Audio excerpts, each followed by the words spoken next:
وہاں انہوں نے ہمارے بندوں میں سے ایک بندہ دیکھا جس کو ہم نے اپنے ہاں سے رحمت خاص سے نوازا تھا اور اپنے پاس سے ایک خاص علم بخشا تھا۔ موسیٰ نے ان سے جن کا نام خضر تھا کہا کہ جو علم اللہ کی طرف سے آپ کو سکھایا گیا ہے، اگر آپ اس میں سے مجھے کچھ بھلائی کی باتیں سکھائیں تو میں آپ کے ساتھ رہوں۔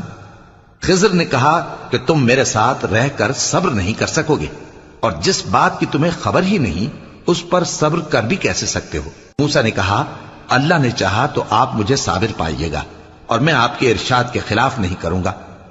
خضر نے کہا اگر تم میرے ساتھ رہنا چاہو تو شرط یہ ہے مجھ سے کوئی بات نہ پوچھنا جب تک میں خود اس کا ذکر تم سے نہ کروں۔ تو دونوں چل پڑے، یہاں تک کہ جب کشتی میں سوار ہوئے تو خضر نے کشتی کو پھاڑ ڈالا۔ موسیٰ نے کہا کیا آپ نے اس کو اس لیے پھاڑا ہے کہ سواروں کو غرق کر دی؟ یہ تو آپ نے بڑی عجیب بات کی۔ خضر نے کہا کیا میں نے نہیں کہا تھا کہ تم میرے ساتھ صبر نہ کر سکو گے؟ موسیٰ نے کہا کہ جو بھول مجھ سے ہوئی اس پر مواخذہ نہ کیجیے اور میرے معاملے میں مجھ پر مشکل نہ ڈالیے۔ پھر دونوں چلے، یہاں تک کہ رستے میں ایک لڑکا ملا تو خضر نے اسے مار ڈالا۔ موسیٰ نے کہا کہ آپ نے ایک بے گناہ شخص کو ناحق بغیر قصاص کے مار ڈالا، یہ تو آپ نے بری بات کی۔ خضر نے کہا کیا میں نے نہیں کہا تھا کہ تم سے میرے ساتھ صبر نہیں ہو سکے گا؟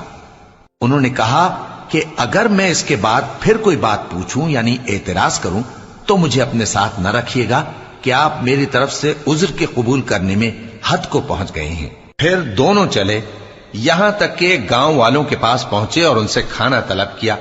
انہوں نے ان کی ضیافت کرنے سے انکار کیا۔